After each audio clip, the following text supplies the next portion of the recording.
अस्सलाम वालेकुम, नमस्कार, सत श्री अकाल। मेरा नाम आरिफ हुसैन शेख। बाय प्रोफेशन मैं फिलहाल इलेक्ट्रिकल कॉन्ट्रॅक्टर हूँ। माझा जन्म धुळ्याचा आहे, मी प्रॉपर राहणारा धुळ्याचा आहे। धुळ्याला देवपूर म्हणून एक छोटासा एरिया आहे आणि तिथं माझा जन्म झाला। मी 10वी पर्यंत जय हिंद शाळेत शिकलो हे मला अभिमानाने सांगायला आवडेल। जय हिंद शाळेत शिकत असताना 10वी झालो, 12वी झालो आणि ग्रॅज्युएशनही मी तिथेच केलं धुळ्यात।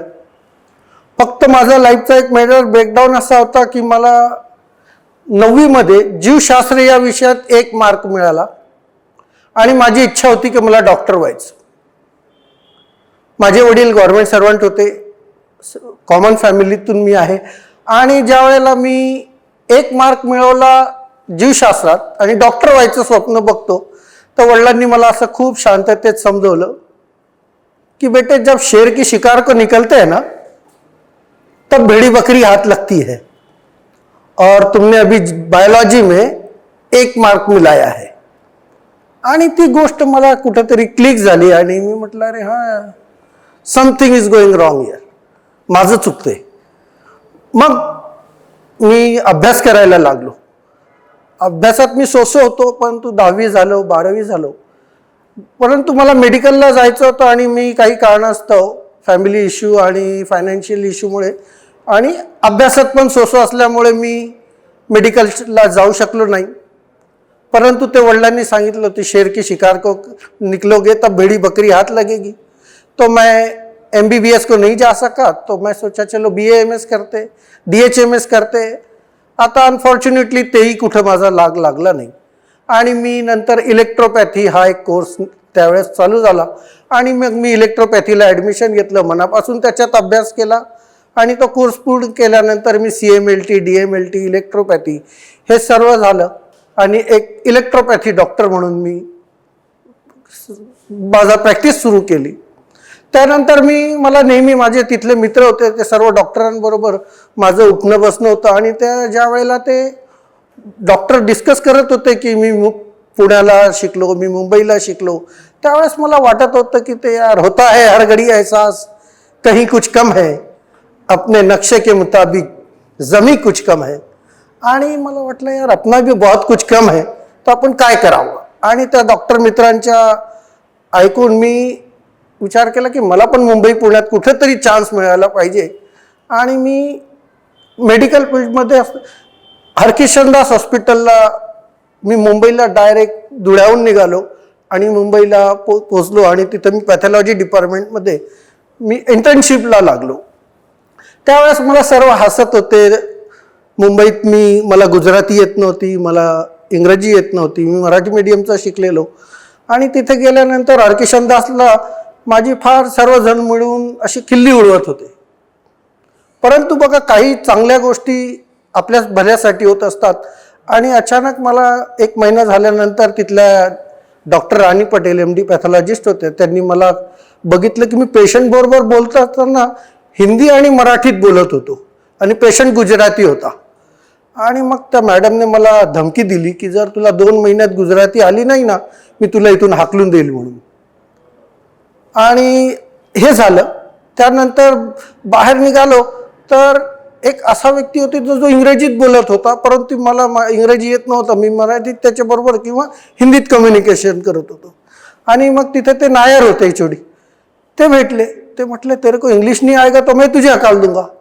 या दोघांनी मिळून माझी अशी गळपेची केली की तिथे मला थोडी गुजराती पण यायला लागली आणि माझ्या इंग्रजीत पण सुधारणा झाली। तर त्या दोघांची देण म्हणून मला आज थोडंफार इंग्रजी आणि थोडंफार गुजराती येते। असं करत मग मी प्रॅक्टिस सुरू केली माझी धुळ्याला, ती चालली 1.5 वर्ष। त्यानंतर मी साक्री येथे पुन्हा प्रॅक्टिस केली, ते केलं, परंतु मला असं सॅटिस्फॅक्शन नव्हतं की मग काय करायला पाहिजे। मी नेहमी विचार करत होतो की मी काहीतरी ना चांगलं बिझनेस करायला पाहिजे, पण काय बिझनेस करू हे मला काहीच सुचत नव्हतं, कारण माझं फॅमिली बॅकग्राऊंड जे होतं सर्व गव्हर्नमेंट सर्वंट। फॉर्च्युनेटली समाजात माझ्या फॅमिलीला खूप प्रतिष्ठा होती, कारण सर्व वडील आजोबा माझे काका दोन्ही गव्हर्नमेंट सर्वंट आणि म्हणून घरून मला नेहमी सांगितलं जायचं की अरे तू ना जॉब कर, कुठेतरी नोकरी लागून जाईल आणि तीच आपण करून आपला बिझनेस हा उद्योग नाही, आपला आपला धंदा नाही, आपण आपलं नोकरी मिळेल लागेल करेल. परंतु मला नेहमी ते खंत होती की काहीतरी मला करावं आणि ही माझी इच्छा होती. मी अचानक आम्ही अजमेरहून सुरतला आलो आणि माझे एक नातेवाईक आहे त्यांच्याकडे आम्ही थांबलो आणि त्यांच्याशी मी डिस्कस केलं की माझ्या काकांनी माझ्यासाठी खूप प्रयत्न केलेत की मी गव्हर्नमेंट जॉब लागून जावं कुठेतरी, परंतु नाही लागलं. तर असं काही संधी आहे का की सुरतमध्ये गुजरातमध्ये काही तुमच्या याच्याने काही होऊ शकतं का? तर मग त्यांनी मला सांगितलं की बघूया आपण काय तुम्हाला कुठं काही जमतं का इकडे. आम्ही एक दिवस फिरलो आणि सकाळपासून संध्याकाळपर्यंत फिरल्यानंतर त्यांनी मला असं दाखवलं की बा तुला इथे नोकरी प्रायव्हेटमध्ये लागू शकते जर पाहिजे तर. परंतु संध्याकाळी त्यांनी मला फिरता फिरता एक गोष्ट सांगितली की तुमच्यात मला काहीतरी एक स्किल दिसतंय, तुम्ही ना काहीतरी बिझनेस करा. जरी तुमचा फॅमिलीत सर्व गव्हर्नमेंट सर्वंट आहेत, प्रतिष्ठा आहे, ती चांगली गोष्ट आहे, परंतु पैसा कमवण्यासाठी तुम्हाला बिझनेस करायला पाहिजे. आणि मग मी म्हटलं की बिझनेस काय करणार ना, मी आमच्या फॅमिलीत कोणी बिझनेस नाही केलेला, मला माहिती नाही, त्याचा अनुभव नाही, कोणी शिकवणार नाही, तर काय करणार. त्यांनी सांगितलं की बिझनेस करो अरे भाई, गिरे से गिरा हुआ बिझनेस करो, पर बिझनेस करो, आपको उसमें एक दिन सक्सेस मिलेगा. आणि हे एक वाक्य, एक पुस्तक, एक माणूस आपलं लाईफ ट्रान्सफॉर्म करतो. तसं मग मी त्या गिरे से गिरा बिझनेस करो, तर मग काय करायचं. मी तर मेडिकलमध्ये शिकलो, लोकांना आणि समाजाला लोकांना काय म्हणतील की हा डॉक्टर झाला, एवढं शिकला आणि आता हा काहीतरी डॉक्टरी चालत नाही म्हणून की डिग्री बोगस म्हणून काहीतरी सोडून नवीन बिझनेस करायला लागला. मनावर खूप मोठं बर्डन आलं, सामाजिक टेन्शन आलं की यार काय करता येईल. मी इलेक्ट्रिकलचं काम, माझं लहान भाऊ होता तर त्या जावेद बरोबर मी शिकलो, परंतु घरी ना एक असं वाटत होतं की यार हा करत आहे परंतु घरी हॅपीनेस नव्हता. मग मी धुळ्यातला मला एक चान्स मिळाला आणि अजमेर आयुर्वेद कॉलेजला मी पॅथॉलॉजी डिपार्टमेंटला टेक्निशियन म्हणून जॉईन पण झालो आणि मी इलेक्ट्रिकलचा बिझनेस पण सुरू केला. इलेक्ट्रिकलचा बिझनेस धुळ्यात चांगला केला, परंतु मी माझं एक USP त्याच्यात असं बनवलं की डॉक्टर लोक माझे सर्व मित्र होते तिथले आणि डॉक्टर लोकांना मग मी सांगितलं की बाबा मी ना इलेक्ट्रिकलचे कॉन्ट्रॅक्ट्स घ्यायला लागलोय आणि कामं करायला लागलो. त्या डॉक्टरांनी माझ्यावर ट्रस्ट केलं, मित्रांनी, आणि त्यांनी छोटे मोठे मला कामं दिली आणि धुळ्यातल्या खूप चांगल्या डॉक्टरांचे कामं आजही माझ्या भावाच्या माध्यमातून धुळ्यात चालत आहेत. मग माझं USP असं की मी आपण डॉक्टरांचेच कामं करू. मग आमची एक USP झाली की वा आरिफ शेख, जावेद शेख डॉक्टर लोगों के दवाखाने का ही काम करते, ये इनका खासियत हो गई. तर अशी खासियत आम्ही त्या दोघी भावांनी निर्माण केली. नंतर एक संधी मला नाशिकला रिलायबल्स बिल्डर यांच्या माध्यमातून उपलब्ध झाली आणि मी नाशिकला इलेक्ट्रिकलची सुरुवात केली. नाशिकला इथे केल्यानंतर मला थोडं वाटायला लागलं की आता आपण आपला बिझनेस थोडा मोठा करायला पाहिजे. तर या माध्यमातून मी थत्ते माळस देशपांडे, आर्किटेक्ट विजय उफाडे पाटील, जितेंद्र जोशी आणि 5-7 वेल नोन आर्किटेक्ट्स नाशकातले 5-7 बिल्डर्स यांच्याबरोबर ॲसोसिएट होऊन मी कामं चांगले करायला लागलो, शिकलो. आणि ते कामं चांगली चालत असताना मला नेहमी वाटायचं की अजून काहीतरी मला काय करता येईल. मग मी 1-2 मित्रांशी बोललो की हे बिझनेसमध्ये मोठं होण्यासाठी काय करतात, काय करावं लागतं, मला ते समजून सांगा, दाखवा. मग मी असे छोटे मोठे कोर्सेस ना कोणी सांगितले तर ते करत होतो. आणि त्याबरोबरच माझं एकदा असं झालं की एक JDC बिटकोचे सर भेटले. त्यांना मी म्हटलं सर हे MBA जर केलं मी तर माझा बिझनेस करता येईल का. तर ते म्हटले चांगली गोष्ट. आणि मी 1-2 लोकांकडून ऐकलं पण होतं की MBA झालं ना की त्याच्यातून मार्ग निघतो, काहीतरी नवीन शिकायला मिळतं. मग मी MBA तर नाही केलं कारण मी रेग्युलर जाऊ नाही शकणार होतो कॉलेजला. मग मी JDC बिटकोला MBS केलं. MBS झाल्यानंतरही मला वाटलं की अरे एक डिग्री तर येऊन गेली आपल्याकडे, परंतु आपण हॅपी आणि सॅटिस्फाईड नाहीत. मग मी पुन्हा या सर्चमध्ये होतो की काय करावं. बघ मला एक गोष्ट माहीत पडली होती जाकीर मंसूरी सरांकडून की त्यांनी ना लँडमार्क फोरमचा एक कोर्स काहीतरी केलेला होता आणि ती मला इच्छा होती की हा एक, परंतु त्याची फी जास्त असल्यामुळे मी नेहमी असा विचार करत होतो. माझा माइंडसेट असा होता की इलेक्ट्रिकलच्या कामातून मी जे पैसे कमवतोय खूप कष्टाचे आणि खूप मेहनतीचे आहेत आणि एवढा पैसा कमवून आपण त्या एका 4 दिवसाच्या कोर्सला ट्रेनिंगला एवढा फी भरायला आपली फायनान्शियल परिस्थिती नाही, तर मग आपण काय करायला पाहिजे. मग मी विचार केला की मी ना सॉफ्ट इझी मनी कसा मिळेल तर त्याच्या सर्चमध्ये लागलो. आणि इझी मनी यासाठी पाहिजे होता की मला ते लँडमार्कची फीस भरायची होती. मग मी म्हटलं रिअल इस्टेट एजंट होऊन जाऊ आपण. आणि रिअल इस्टेट एजंट होण्यासाठी मी चांडक सरांचा कोर्स केला. त्यानंतर 2-3 वर्ष मी त्याच्याबरोबर फिरलो, परंतु एकही व्यवहार माझा झाला नाही. आणि मग मी म्हटलं अरे पण ते आपण इंटेन्शन का होतं रिअल इस्टेट एजंट होण्यामागे की आपल्याला फी भरायची होती, व्यवहार पण झाला नाही, असेच 3 वर्ष निघाले. मग मी पैसे अरेंज केलेत आणि एकदा ते लँडमार्क फोरमची जी माझी विश होती ती मी एप्रिल 2012ला जाऊन मी ते कंप्लीट केली. 3.5 दिवसाचा जो कोर्स होता ते आल्यानंतर मला कळालं की अरे पैसे 15,000 गेले, परंतु 15,000ची व्हॅल्यूज मला मिळाली. आणि त्या गोष्टीने मला एक गोष्ट समजलं की इन्व्हेस्टमेंट आपण डोक्यात केली पाहिजे, आपल्या शिक्षणावर केली पाहिजे. आणि हे करता करता मला एक E3 नावाचा एक कोर्स नाशकातला मला माहीत झाला आणि मग मी तिथेच गेलो. आणि E3च्या बाबतीत मी विचारलं तर तिथे फी होती 25,000 त्यावेळेला, एकूण खर्च वर्षभराचा 50,000. आत्ताच मी नुकतं ते लँडमार्क्स करून आलो होतो, पुन्हा E3चे पैसे. मग मी त्यावेळेला काही सूत्र शिकलो होतो, एनरोलमेंट आणि रजिस्ट्रेशन, ज्याला आपल्या गावठी भाषेत पटवणं म्हणतात.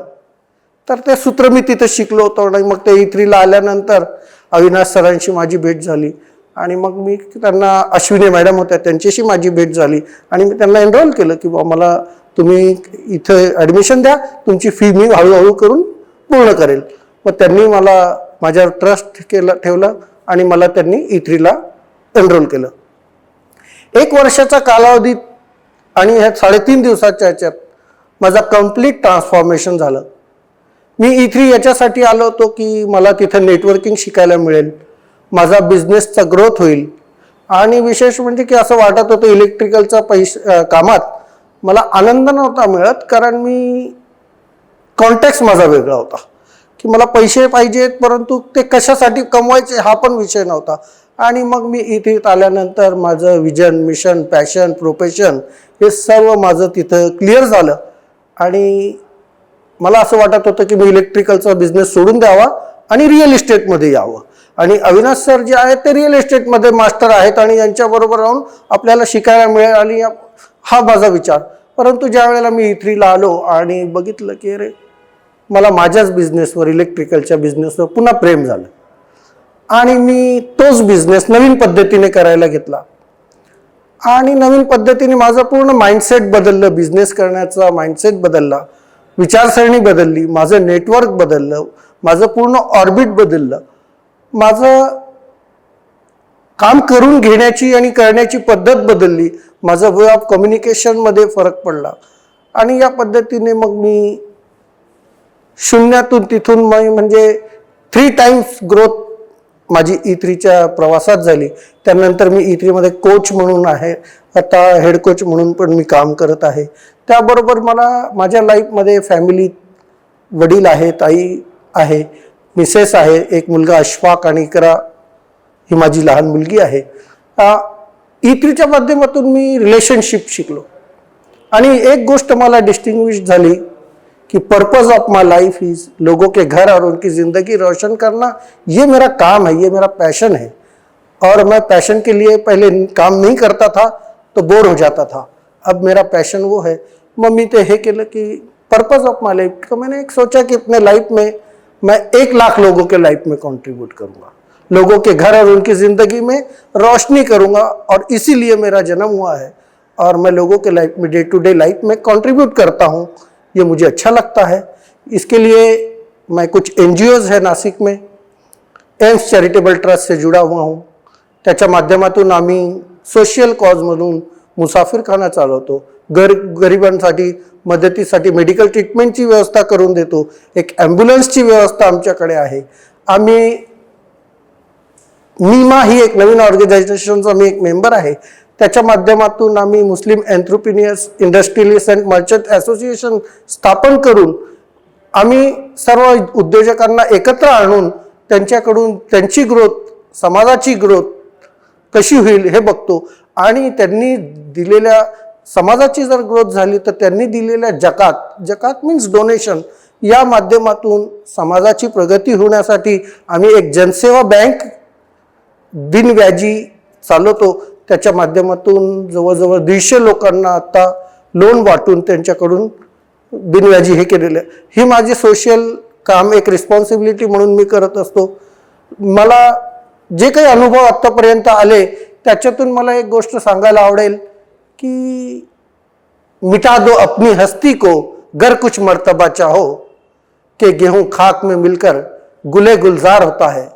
जर तुम्हाला काही मोठं व्हायचं असेल, करायचं असेल ना, तर स्वतःचं अस्तित्व मी पण सर्व बाजूला सोडून तुम्ही तन मन धन्य समाजासाठी, देशासाठी, आपल्या मित्रांसाठी, फॅमिलीसाठी सर्वांची ग्रोथ करण्याच्या उद्देशाने जर आपण गेलो तर आपला निश्चितच फायदा असतो.